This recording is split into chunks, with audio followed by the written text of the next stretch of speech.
ओम श्री परमात्मने नमः। यथार्थ गीता अध्याय 18 श्लोक 66, 67 और 68। सर्वधर्माणां परित्यज्य मामेकं शरणं व्रज अहं त्वां सर्वपापेभ्यः मोक्षयिष्यामि मा शुचः।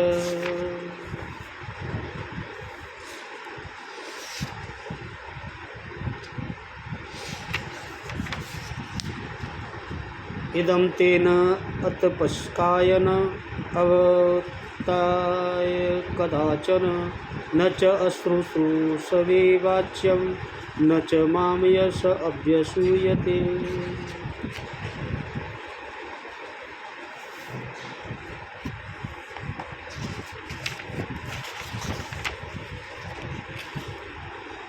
य इमं परमं गुहं मद्भक्तेषु अविधास्यते भक्तिं मयि परां कृत्वा मामेव एष्यति असंशय। भगवान बोले, अर्जुन, संपूर्ण धर्मों को अर्थात संपूर्ण कर्तव्य कर्मों को मुझ में त्याग कर तू केवल एक मुझ सर्वशक्तिमान सर्वाधार परमेश्वर की ही शरण में आ जा। मैं तुझे संपूर्ण पापों से मुक्त कर दूंगा, तू शोक मत कर, भगवान ने कहा। और तुझे यह गीता रूप रहस्यमय उपदेश किसी भी काल में न तो तप रहित मनुष्य से कहना चाहिए, न भक्ति रहित से, और न बिना सुनने की इच्छा वाले से। जो इसमें इच्छा नहीं रखता हो उससे यह रहस्य बताना भी नहीं चाहिए। तथा जो मुझ में दोष दृष्टि रखता हो, जो मुझे नहीं मानता हो, उससे तो कभी भी नहीं कहना चाहिए, भगवान ने।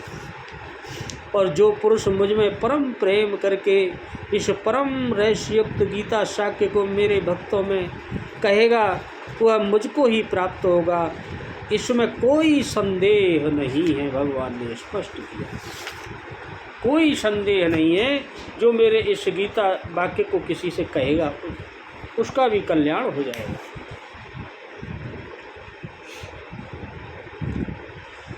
संपूर्ण धर्मों को त्याग कर अर्थात मैं ब्राह्मण श्रेणी का करता हूँ या शूद्र श्रेणी का, क्षत्रिय या वैश्य, इसके विचार को भी त्याग कर केवल एक मेरी अनन्य शरण को प्राप्त हो, मैं तुझे संपूर्ण पापों से मुक्त कर दूंगा, तू शोक मत कर। इन सब ब्राह्मण क्षत्रिय इत्यादि वर्णों का विचार न कर कि इस कर्म पथ में किस स्तर का हूँ। जो अनन्य भाव से मेरी शरण हो जाता है, सिवाय इष्ट के अन्य किसी को नहीं देखता, उसका क्रमशः वर्ण परिवर्तन, उत्थान तथा पूर्ण पापों से निवृत्ति यानी मोक्ष की जिम्मेदारी वह इष्ट यानी सद्गुरु स्वयं अपने हाथों में ले लेते हैं। प्रत्येक महापुरुष ने यही कहा। शास्त्र जब लिखने में आता है तो लगता है कि यह सब के लिए है, किंतु है वस्तुतः श्रद्धावानों के लिए ही है। अर्जुन अधिकारी था, अतः उसे बल देकर कहा। अब योगेश्वर स्वयं निर्णय देते हैं कि इसमें अधिकारी कौन है। अर्जुन, इस प्रकार तेरे हित के लिए कहे इस गीता के उपदेश को किसी काल में न तो तप रहित मनुष्य के प्रति कहना चाहिए, न भक्ति रहित के प्रति कहना चाहिए, न बिना सुनने की इच्छा वाले के सामने कहना चाहिए। और जो मेरी निंदा करता है, यह दोष है, वह दोष है इनमें, इस प्रकार आलोचना करता है, उसके प्रति भी नहीं कहना चाहिए।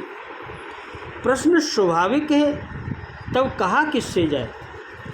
जैसा भगवान अध्याय 2 के 52वें और 53वें में कहे आए थे आगे कि अर्जुन, जब तेरी बुद्धि मोह रूपी दलदल को पार कर लेगी, तभी तू जो सुनने योग्य है उसे सुन सकेगा और सुने हुए के अनुसार वैराग्य को प्राप्त हो सकेगा।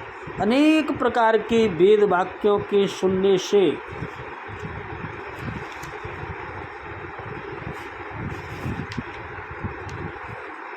विचलित हुई तेरी बुद्धि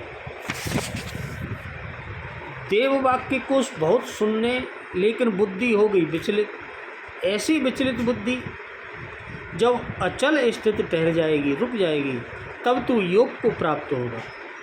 अर्जुन को सुनने योग्य बनाने के लिए भगवान को भी उसे प्रतीक्षा करानी पड़ी। और यहाँ जिनमें तप और अथवा इंद्रियों को इष्ट के अनुरूप तपाने की क्षमता नहीं है, भक्ति अर्थात समर्पण नहीं है, सुनने की उत्कंठा नहीं है, जिससे सुनना है उसके प्रति विश्वास ही नहीं है, ऐसे संशय युक्त व्यक्ति की बुद्धि में अभी उपदेश ग्रहण करने की क्षमता नहीं है। उनमें सत्संग तथा तत्वदर्शी महापुरुष की शरण सेवा सानिध्य से पात्रता पहले लानी है, तत्पश्चात उन्हें उपदेश करना सार्थक होगा। किंतु अभी कहा किससे जाए, इस पर भगवान बताते हैं, जो मनुष्य मेरी पराभक्ति को प्राप्त कर इस परम रहस्ययुक्त गीता के उपदेश को मेरे भक्तों में कहेगा, वह निस्संदेह मुझे ही प्राप्त होगा। अर्थात तो वह भक्त मुझे ही प्राप्त होगा जो सुन लेगा, क्योंकि उपदेश को भली प्रकार सुनकर हृदयगम कर लेगा तो उस पर चलेगा तथा पार पा जाएगा।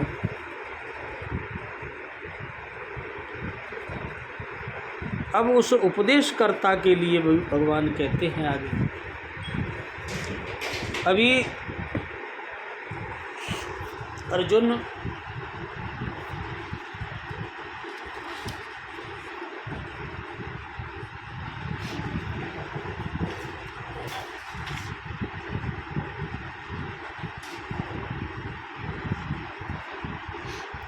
त्रयोक्य जाग्यति चेद्वैदन्य सुदर्नवम निश्चयं सात्वताहं तद्विद्वानां पार्थ धनंजय अतः प्रहर्षस्व सुमहान् युधानां मे भवत मृत्युं प्रत्यागतमिमं दृष्ट्वा पार्थ धनंजयम्। श्री कृष्ण और अर्जुन की मैत्री इतनी प्रसिद्ध थी कि स्वयं दुर्योधन ने भी एक बार ऐसा कहा था, आत्मा ही कृष्ण पार्थस्य कृष्णस्थ्यात्मा धनंजय यद ब्रूयादर्जुनं कृष्णं सर्वकुर्याद संशयम्। कृष्णो धनंजयार्थे यथार्थे स्वरलोकमपि त्यजेत तथैव पार्थ कृष्णार्थे कृप्राणानापि परिज्यतेत। महाभारत में भी ये कहा है, श्री कृष्ण अर्जुन के आत्मा हैं और अर्जुन श्री कृष्ण के। अर्जुन श्री कृष्ण को जो कुछ भी करने को कहें, श्री कृष्ण वह सब कर सकते हैं, इसमें तनक भी संदेह नहीं है। श्री कृष्ण अर्जुन के लिए दिव्य लोक का भी त्याग कर सकते हैं तथा इसी प्रकार अर्जुन भी श्री कृष्ण के लिए प्राणों का परित्याग कर सकते हैं। श्री कृष्ण और अर्जुन की आदर्श प्रीति के और भी बहुत से उदाहरण हैं। इसके लिए महाभारत और श्रीमद् भागवत के उन्होंने स्थलों को देखना चाहिए। अर्जुन के इस विलक्षण प्रेम का ही प्रभाव है जिसके कारण भगवान को गौतम से भी गौतम ज्ञान की अपेक्षा भी अत्यंत गौतम सर्वगुणतम अपने पुरुषोत्तम स्वरूप का रहस्य अर्जुन के सामने खोल देना पड़ा। और इस प्रेम का ही प्रताप है कि परम धाम में भी अर्जुन को भगवान की अत्यंत दुर्लभ सेवा का ही सौभाग्य प्राप्त हुआ, जिसके लिए बड़े बड़े ब्रह्मवादी महापुरुष भी ललचाते रहते हैं। स्वर्गारोहण के अनंत धर्मराज युधिष्ठिर ने दिव्य देह धारण का परम धाम में देखा। तदर्थ तत्र गोविंदम ब्रह्मणो वपुषान्वितं दीप्यमानं स्वपुषा दिव्येदवैत्र रूपस्थितं चक्रप्रभूतिविदौर्य दिव्यं पुरुष विग्रहे उपास्यमानं वीरेण फाल्गुनेन सुवर्चसा। श्री भगवान श्री गोविंद वहाँ अपने ब्रह्म शरीर से युक्त, उनका शरीर देदीप्यमान है उनके समीप चक्र आदि दिव्य शस्त्र और अन्य अन्य घोर अस्त्र शस्त्र पुरुष शरीर धारण कर उनकी सेवा कर रहे हैं। महान तेजस्वी वीर अर्जुन के द्वारा भी भगवान सेवित हो रहे हैं। यही परम फल है। गीतात्व के भली भांति सुनने, समझने और धारण करने का एवं अर्जुन सरीखे इंद्र संयमी महान त्यागी विलक्षण ज्ञानी विशेषकर भगवान के परम प्रिय सखा सेवक और शिष्य को इस परम फल का प्राप्त होना सर्वथा उचित ही है। सर्वधर्मानाम पद का यहाँ किन धर्मों का वाचक और उनका त्याग क्या है? अपने वर्ण आश्रम स्वभाव और परिस्थिति के अनुसार जिन मनुष्य के लिए जो जो कर्म कर्तव्य बतलाए गए हैं 12वें अध्याय के 6ठे श्लोक में, सर्वाणी विशेषण सहित कर्माणि पद से और इस अध्याय के 97वें श्लोक में सर्वाणी पद से जिनका वर्णन किया गया है, उन शास्त्र वेद समस्त कर्मों का वाचक यहाँ सर्वधर्मान पद है।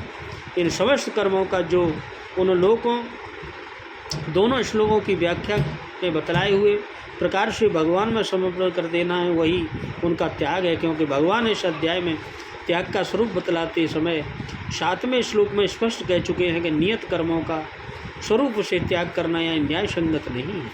इसलिए उनका जो मोहपूर्वक त्याग है वह तामस त्याग है। अतः यह परिजित पद से समस्त कर्मों का स्वरूप से त्याग मानना नहीं बनता। इसके सिवा अर्जुन को भगवान ने क्षत्रिय धर्म स्वरूप युद्ध का परित्याग न करने के लिए एवं समस्त कर्मों को भगवान के अर्पण करके युद्ध करने के लिए जगह जगह आज्ञा दी है। और समस्त गीता को भली बात सुन लेने के बाद इस अध्याय के 73वें श्लोक में स्वयं अर्जुन ने भगवान को यह स्वीकृति दे करके करश्ये वचनम तब, मैं आपकी आज्ञा का पालन करूँगा, फिर स्वधर्म रूप युद्ध ही किया है। इसलिए यहाँ समस्त कर्मों को भगवान में समर्पण कर देना अर्थात सब कुछ भगवान का समझकर मन इंद्रिय और शरीर में तथा उनके द्वारा किए जाने वाले कर्मों में और उनके फलरूप समस्त भोगों में समस्त आसक्ति अभिमान और कामना वर्णन बस सर्वथा त्याग कर देना और केवल भगवान के ही लिए भगवान की आज्ञा और प्रेरणा के अनुसार जैसे वे करवा वैसे ही कठपुतली की भांति उनको करते रहना, यही यहाँ समस्त का धर्मों का परित्याग करना है, उनका स्वरूप से त्याग कर देना। इस प्रकार समस्त धर्मों का परित्याग करके उसके बाद केवल एकमात्र परमेश्वर की शरण में चले जाना क्या है।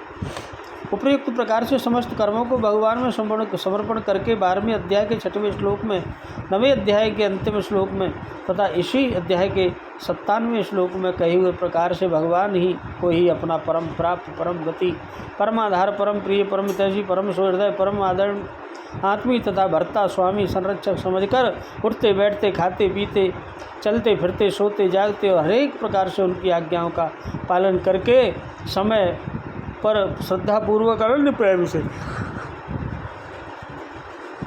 नित्य निरंतर उनका चिंतन करते रहना और उनके विधान में सदा ही संतुष्ट रहना एवं सब प्रकार से केवल मात्र एक भगवान का ही भक्त प्रहलाद की भांति निर्भर रहना, एकमात्र परमेश्वर की शरण में जाना।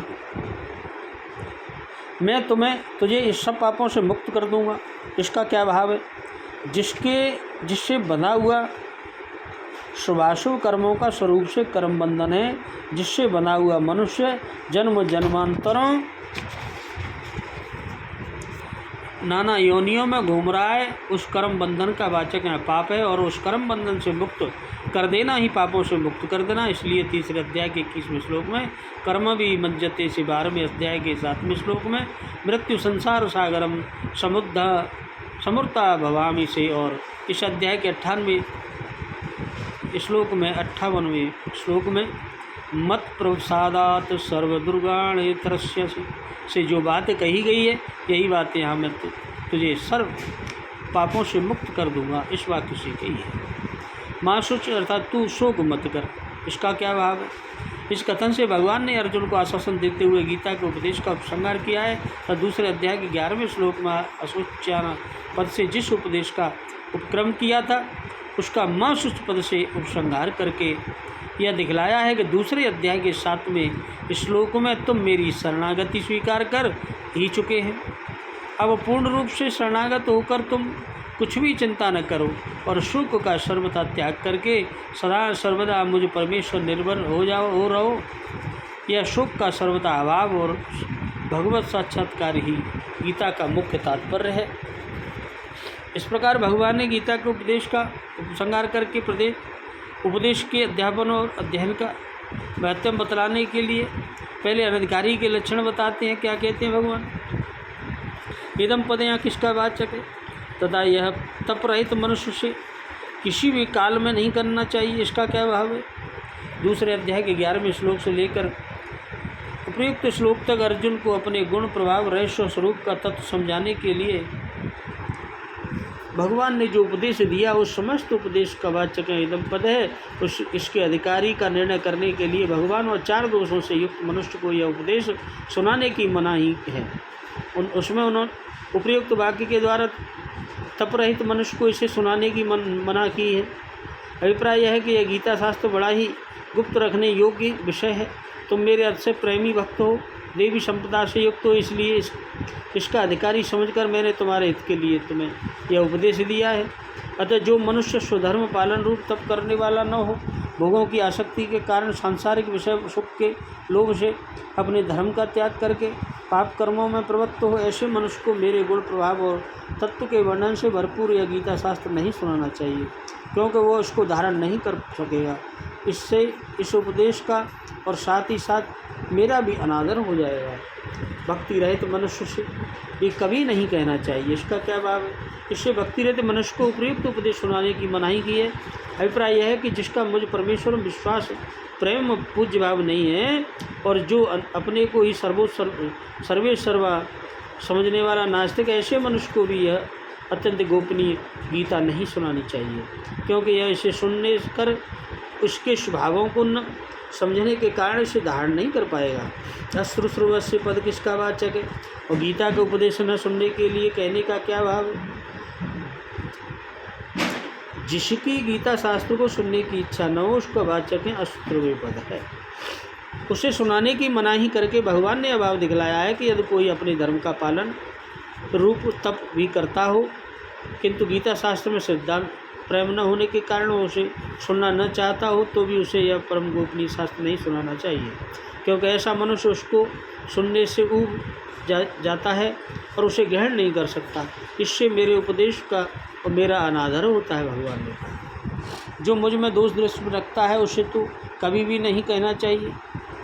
इससे यह भाव दिखलाया गया है कि संसार का उद्धार करने के लिए सगुण रूप से प्रकट मुझ परमेश्वर में जिसकी दोष दृष्टि है, जो मेरे गुणों में दोष रोपण करके मेरी निंदा करने वाला है, ऐसे मनुष्य तो किसी भी हालत में यह उपदेश नहीं सुनाना चाहिए, क्योंकि वह मेरे गुण प्रभाव ऐश्वर्य को न सकने के कारण इस उपदेश को सुनकर मेरी पहले से भी अधिक अवज्ञा करेगा, इससे अधिक पाप का भागी होगा।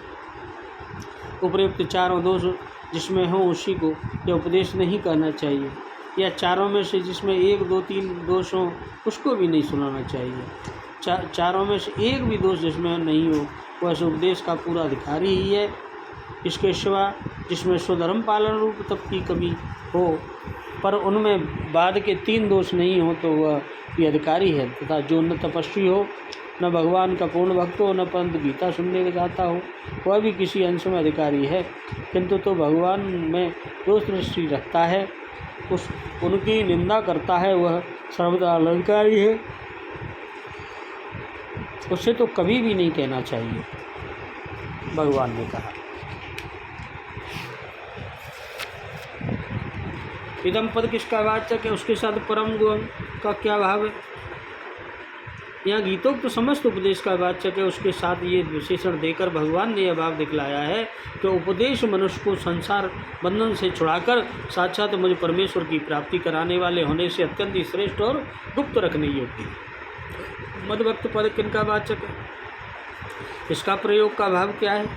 जिनकी भावना में श्रद्धा है, जो भगवान को समझ जगह उपस्थित स्थित और पालन करने वाले, सर्वशक्तिमान और सर्वेश्वर समझकर उनमें प्रेम करते हैं, जिनके चित्त में भगवान के गुण प्रभाव, लीला और तत्व की बातें सुनने की उत्सुकता रखती हैं और सुनकर प्रसन्नता होती है, उनका बात क्या होगा। इसका प्रयोग करके यहाँ गीता के अधिकारी को निर्णय किया है। अभिप्राय यह है कि जो मेरा भक्त होता है उसमें पूर्व श्लोक में वर्णित चारों दोषों का भाव अपने आप हो जाता है। इसलिए जो मेरा भक्त है वही इसका अधिकारी है तथा सभी मनुष्य चाहे किसी भी वर्ण और जाति के क्यों न हो मेरे भक्त बन सकते हैं।